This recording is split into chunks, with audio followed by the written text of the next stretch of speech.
এই যে ছবি, আমার পিছনে ইমাম সাহেবও থাকে, আমার পিছনে পকেট মারও থাকে, আমার পিছনে কে ছবি তুলতেছে।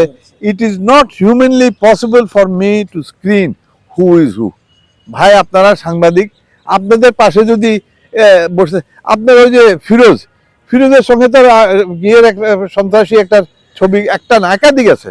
তো ফিরোজ কি ওই যে সন্ত্রাসীর সঙ্গে সে ছবি তুলছে, সন্ত্রাসীর কপালে কি লেখা আছে আমি সন্ত্রাসী? ফিরোজের সঙ্গে গেছে তো ছবি তুলছে, তো কি হয়েছে? আমি তো এখন ফিরোজকে দোষারোপ করতে পারি না। এখন আমার এক ছবি দেখা আপনি মনে হচ্ছে রেহান। আমার প্রতিপক্ষ তো আমার সম্পর্কে অনেক কিছুই বলে রে ভাই। সে মানে আমার প্রতিপক্ষ তো তার মতো ত্যাগী রাউজানের মধ্যে আর কেউ নাই।